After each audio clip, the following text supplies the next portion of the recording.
So, simulan na natin. Mabilis na. Ano naman yung ano ito? Bago na ito. Ano ito? Ito yung parang pang-mini sa aircon. Yung pansahod. Yan sa ano, sa aircon na aircon, sabi ko. At ito naman, pang-ano siya, yung lagay ng bra, panty. Ano bang tawag yun? Ano, para maging siya. Ano, may kanya-kanya. Ay, lagay lang ba ito? So, yan, sila. At ano naman ito? Ano naman siya? Ay, ito yung pang-feel at the same time, pang-cut na din siya.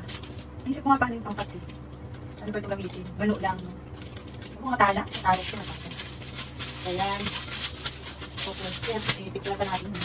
At ito gagamitin ko na rin ito dito. Yan. Pang-cut. Maganda siya, oh. Diba ito? Hinigilan lang mo ganun, no? Oh, exercise ko. Matibay.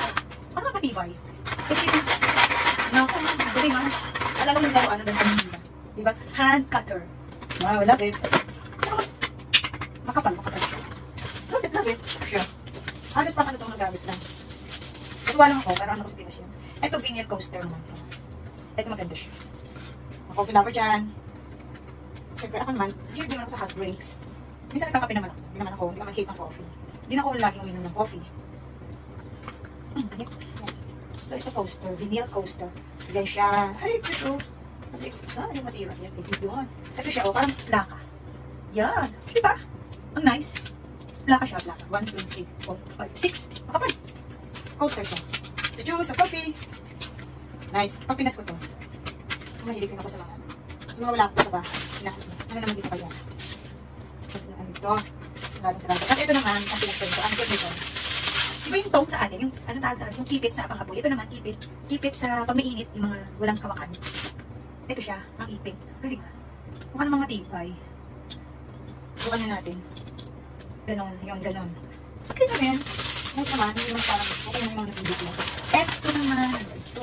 Ito, pag pinag-tuloy. Ito, pinag-tuloy. So, ito, mga katipa. Ang cute to. Tapos pindot-pindot na ganyan. Alam mo kung ano to? Lagay ng toothpick. Lagay ng toothpick. Pipindutin nyo lang na ganun para paangat siya. Yun. Dapat hindi mapuputol. So nice no? Ay, cute naman. Ganyan ako pag nag-board. Tapos tinatamad mag-edit, kumuha ng mga shit. Naisip ako lang mag-browse ng sa online.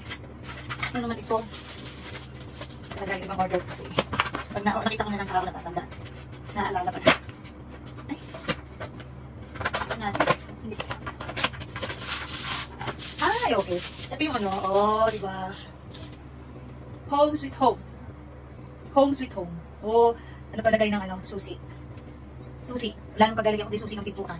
Okay, okay na din. Diba? Pang-aking bahay. Kasi marami pang ano ko sa ako. Para pang dapat ko susi. Okay. Next, ito. Ito. Ito, paano tamalot? Yan. Yan. Okay, ito nga. Yan. Ah! Yun! Ang ganda! Yung ano, lagay ng jewelry. Lalagyan ko ng aking mga accessories ba? Yung sa aking silver, kahit hindi silver. Ganda. White, syempre. Ayan. Ayan. Ang higit. Ayun. Maliit lang. Cute-cute lang. Yun o. Galing sabitan ng mga dito. Parang yung mga silver ko. Tsaka yung mga accessories ko. Saan yung nilagyan? Yun lang kasi accessories ko na nandito. Ang ginagamit ko. Silver lover tayo eh. Tsaka may mga ibang kalikalipan ako. Kasi ako nagamit mo. So, yun lang siya. At last but not the least, ewan ko bakit ba ako nagpaka-order nito. Dahil naman sa Pinas. Meron naman akong ilang piraso doon. Pero ito, tara. May lagayan kaya. Yan na, silicone siya. Kitchen and dining cooking utensil. Hindi naman siya silicone. Ito silicone. Ito. Parang plastic itong isa lang. Itong tong. Pero chicken na rin. Diba? Sunset. Diba? Oh, ang katik-cutie lang siya. Hindi siya ganun mahaba. Tama lang. Kasi pag sa pambahay naman, di naman marami ang itong dito. Diba? Hindi ko alam ba't ako naka-order nito. Ang dami sa Pinas na. Anyways, okay na rin. Cute-cute naman. Amoy, merong amoy. Hindi, amoy ano. Siyempre, amoy.